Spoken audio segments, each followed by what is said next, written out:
Mifflin had said earlier, Uller, like, you know what he's going to do? He's got 2 axes, and he's going to throw at least one of them at you. Yeah. I thought that was really funny, personally. But either way, Funny guy. We'll push it to game number 1, or will the Atlantis Leviathans be able to take first blood and secure themselves as the dominant team for this event? We already saw Leviathans objectives, play. and shortly, I believe they will. This lead could start to build up. Nice grouping now on the left, but meanwhile, Variety in a lot of trouble, uses that ultimate, not quite able to get away, but surely just an absurd amount of mobility from the King Arthur. Is going to get hit by Panatom's ultimate here. The shred is good, but Captain Twig with a nice stun is going to get stunned himself, though. Has to jump over the wall, but Camelot Kings are more than safe in this situation. Panatom and Yarkor will use this advantage to grab themselves a blue buff, but Captain Twig gets blinked onto, forced to use Destruction. Should be able to get out just fine.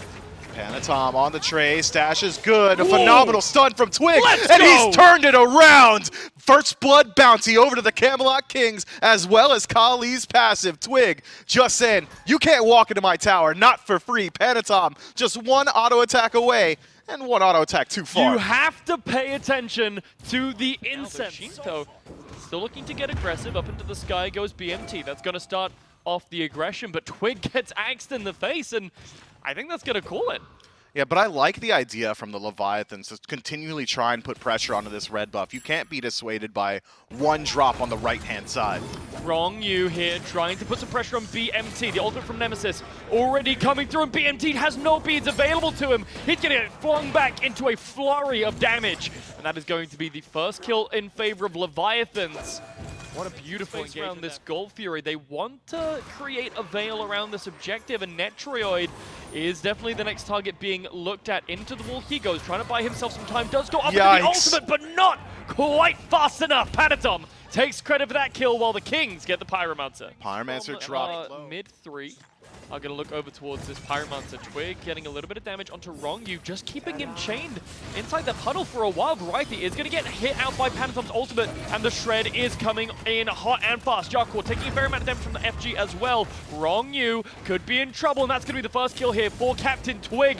Yarkor still making his way out along the back. Genetics takes a full frontal from the rest of the Leviathans, but he's going to be just fine. The healing from Terra still able to keep him nice and healthy. Meanwhile, the Pyromancer is getting shredded. Variety still looking to create space, but the damage is going to be too much. Shinto picks up that one, and Zapman's dashing in. Zapman ults forward. He's got the team at his heels. There's a blink in from Panatom. Shred and tear until it is done. BMT looking to try and get out, but it's going to be Panatom the first one to fall, and Twig finds a third.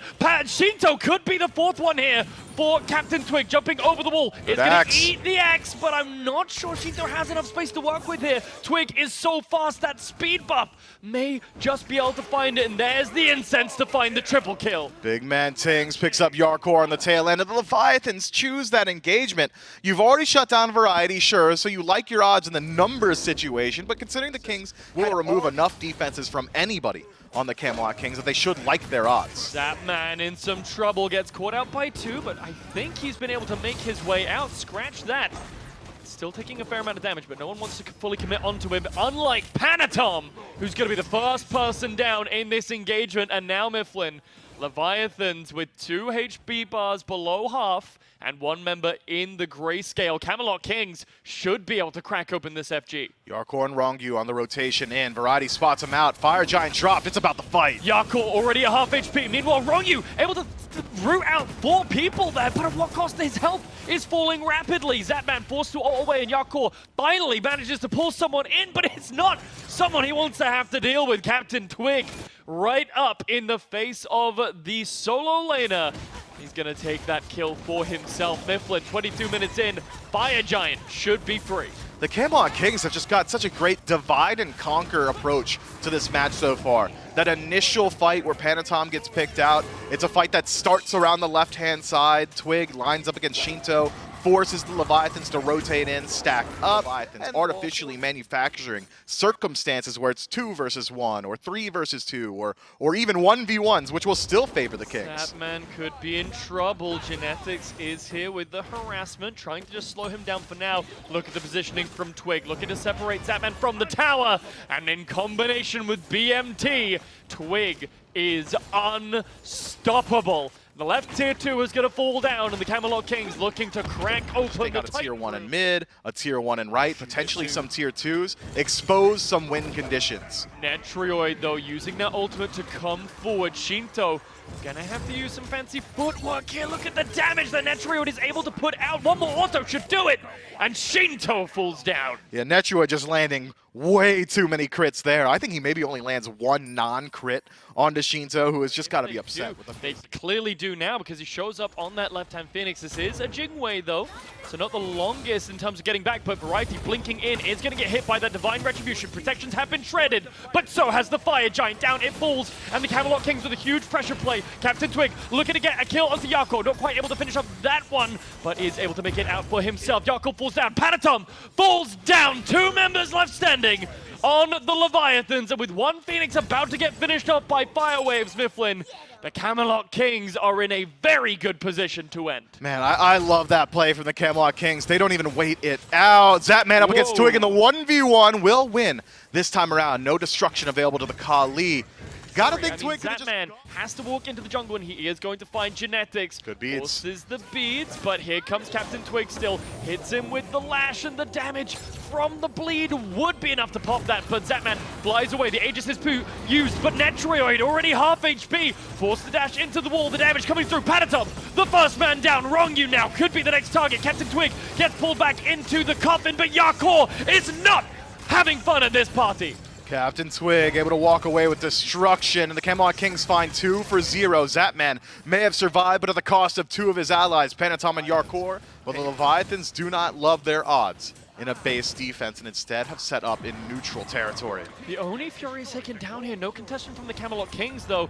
Wrongyu really getting aggressive, but he's taking a lot of damage in return. Genetics looking to take down the support, but Whirlwind of Rage and Steel is not going to be enough to save the life, and Captain Twig decimates Zapman in the process. Down falls the dual lane for the Leviathans and Yakor. Surely the next one to fall here should be a third for Captain Twig. Triple kill for the jungler from the Camelot Kings. Surely this won't be 5. Panatom caught backing, and Captain Twig and Variety looking to pincer up. All they have to do is stop backs. The Camelot Kings do not need to win this fight. They're just buying time. There's already 3 in the base. Jumping forward, Captain Twig looking for the quadra kill, or at this point probably the artificial quadra, but Captain Twig takes a lot of damage from Shinto. One more ability should do it. Blinking forward, Variety looking to close that one out, and Panatom is going to fall down while the rest of the team finishes the game. I suppose Shinto at least holds on to his life this time, and that's all he holds on to. The Camelot Kings take game 1. We will drag out the game to get to that point, so we have the stronger team fight composition,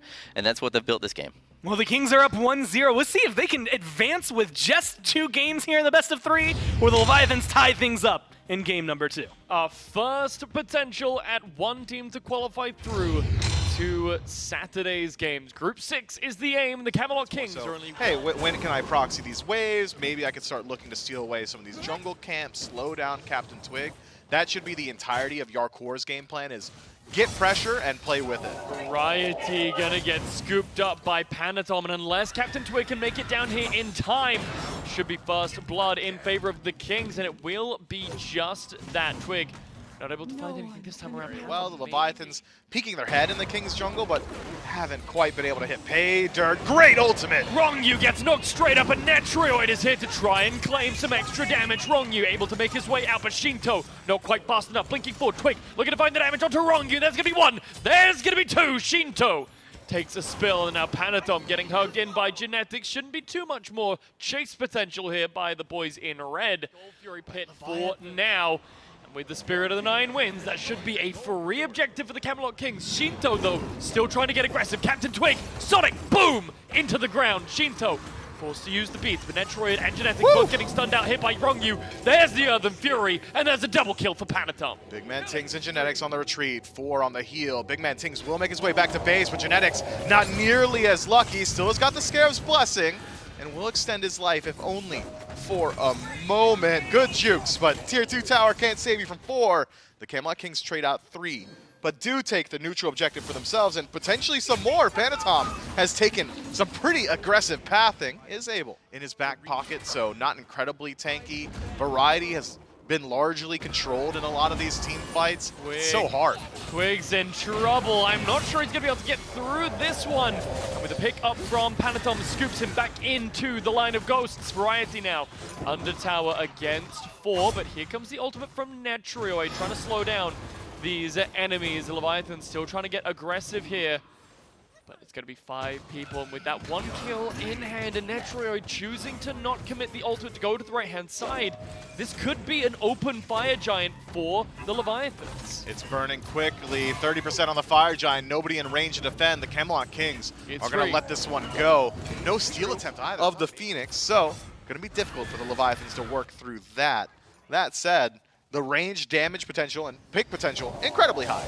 Sonic Boom is going to catch Genetics off guard, and that's going to be Spirit. And 9 Wins finding absolutely no one. Genetics is going to fall down, but there is going to be a trade. Panatom falls in trade. Variety now rooted out by the Terror, still trying to trade in and fight Zapman, but the damage onto Variety is just too much, and Yakor through the wall finds a kill under the solo laner. Leviathans dropping this tier 2 tower with extreme speed. Also trying to come in, but meanwhile, peep your eyes to the left-hand side. Zapman able to close out one Bud, and now charging into the base. The Leviathans looking to get aggressive. Genetics is melted, but Zapman is killed straight back down.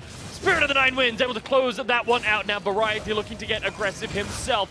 Yakor still at half HP, and Panatom going straight back over to this right side Phoenix. Panatom puts a couple of auto attacks into it, but a blink forward from Captain Twig will close that gap. Good damage output, finished off by Netrioid. Panatom loses his life for half of a right Phoenix. Left side neutral objective.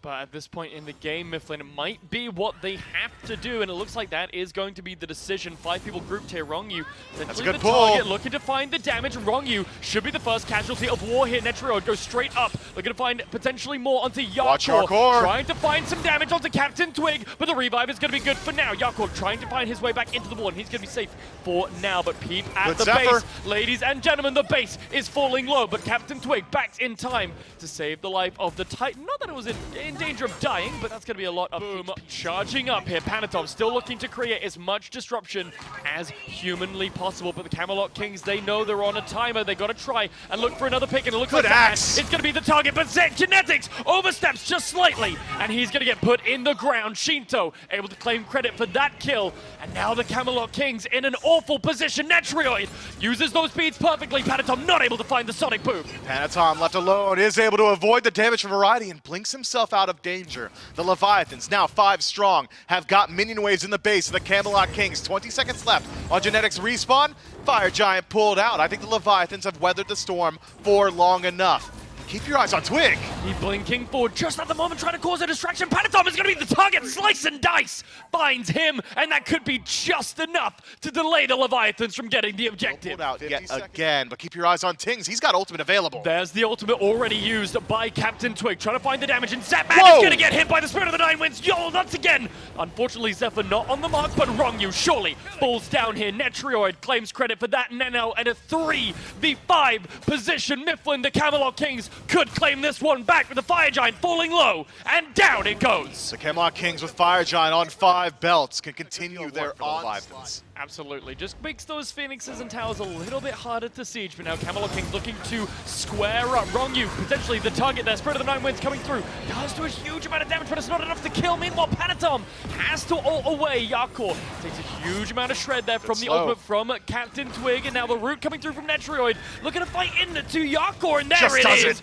That's going to be a dead solo laner on the side of the Leviathans, and now in a 4v5 situation, the Levi's want nothing to do with the enhanced Fire Giant. That has got to be such a difficult decision to make for Netrioid, who turns a corner blind to finish off the kill on his own. Enhanced Fire Giant on 5 members of the Camelot Kings, and keep your eyes on Shinto. He's pincered. Potentially very much in danger. The bead's already expended, and that's going to be stun from Variety. The Aegis already popped, and down falls the mid laner. Leviathans, 2 men down. 2 Phoenixes to defend. 3 Phoenixes to defend, even. I miscounted that. I thought that one on the left was already gone. Well, gonna need to defend at least 1, because that's all it's gonna take to expose the Titan. The Camelot Kings strip away the right and start to approach the throne room. They're not thinking about the mid or the left Phoenix at the moment. They're just thinking about Panatom here under that middle Phoenix. And now That bird is going to be cooked. 2 birds are down, and now the Camelot Kings raining through into the base. There's going to be the Cursed Unk looking to stop any form of healing. The damage is raining through onto the Titan. Spirit of the Nine wins, and there is no defense for the Leviathans this time around. The Camelot Kings are the first to qualify for Week 6. From that best of 3 later today. Match 25 of Masters. There's been quite a few, and there's quite a few more, Ro. That's right. I mean, I'm looking forward to this next matchup. Warriors against Titans.